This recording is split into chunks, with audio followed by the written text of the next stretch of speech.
We continue now with section 3 of the book Revisiting the History of Palestine. Palestine in the Classical Age.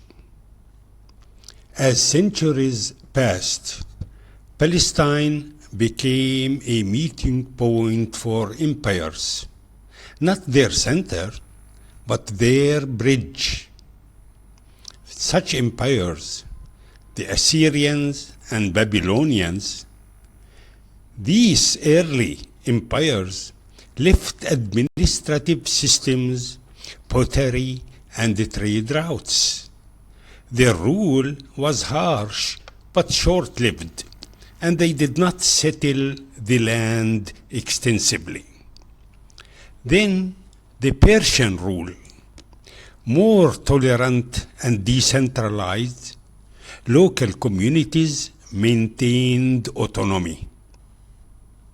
Next came the Hellenistic period. After Alexander the Great, Greek culture spread across the region. Cities adopted Greek architecture and education. Yet, the original people and the local cultures survived, layered, not erased. Then came the Roman and Byzantine era.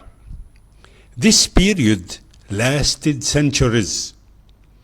Roman roads, fortresses, and administrative boundaries reshaped the landscape. Christianity spread, and Palestine became a center of pilgrimage. Throughout all these eras, no ancient Jewish kingdom was restored. No single ethnic group dominated the population. The land remained multicultural, multi-religious, multilingual. Empires came and went, but people stayed. And the identity of Palestine formed not by conquest, but by continuity. By the time the Islamic armies arrived in the 7th century, Palestine was already woven by many people. A place where diversity was the norm and where no single claim could erase the layers beneath it. In 1636, something changed. A new force emerged from Arabia.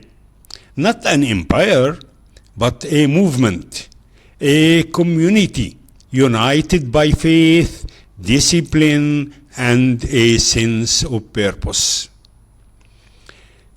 In one of the most decisive battles in Middle East history, Muslims forces defeated the Byzantine near the Yarmouk River. This moment opened the doors to Syria, Palestine, and beyond.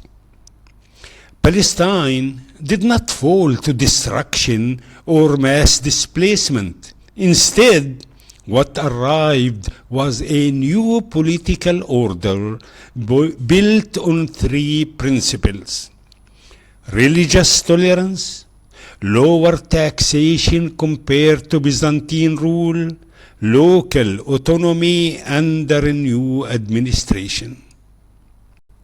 When Caliph Umar ibn al-Khattab entered into Jerusalem, this event was iconic.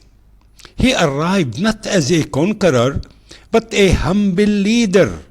He rejected wealth, grand position, and coercion.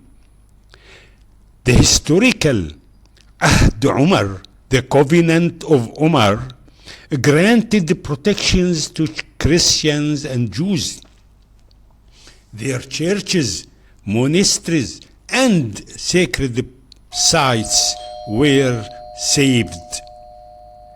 For the first time in centuries, religious communities lived under a system that recognized their rights instead of suppressing them.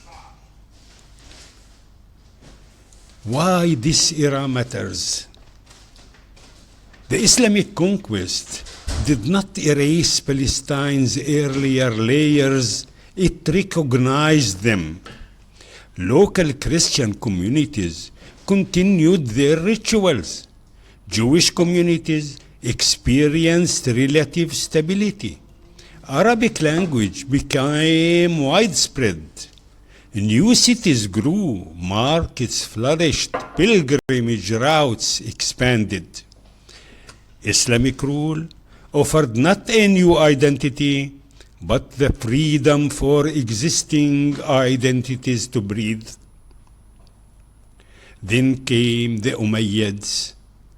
With the rise of the Umayyad dynasty, Palestine became part of a vast network linking Arabia, Syria, Iraq, Egypt, and North Africa.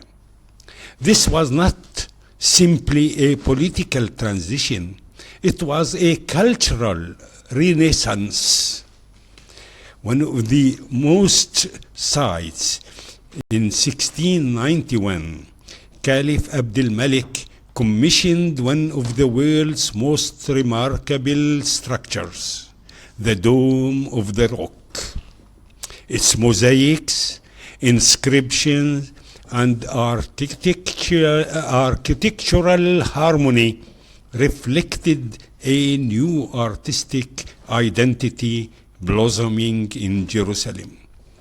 This was not a temple for one religion alone.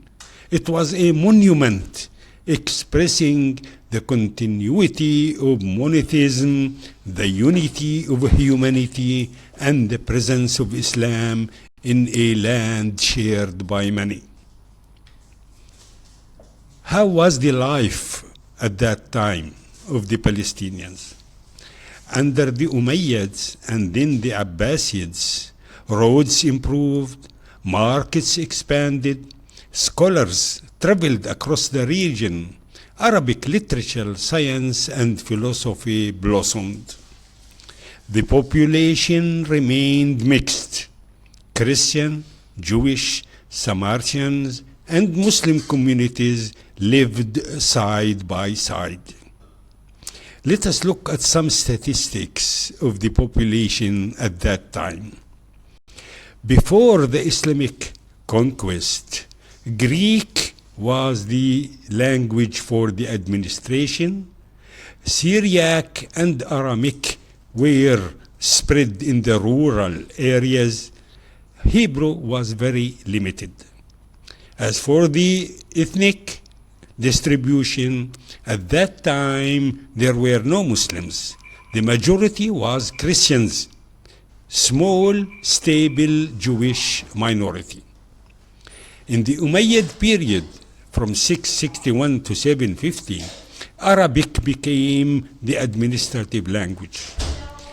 20% of the population became Muslims. They converted by themselves.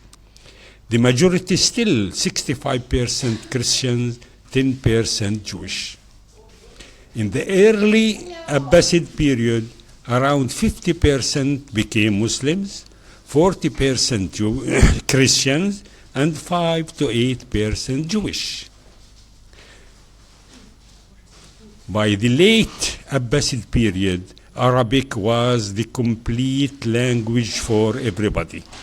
65% became Muslims, 30% remained Christians, and 5% remained Jewish, which shows that Islam was not spread by force. It developed over many years for people adopting this new religion. Islamic Palestine was not a battlefield. It was a crossroads of learning and trade. As power shifted between the Abbasid, the Fatimids, and Turkish Seljuks, Palestine became contested territory between rival Muslim dynasties.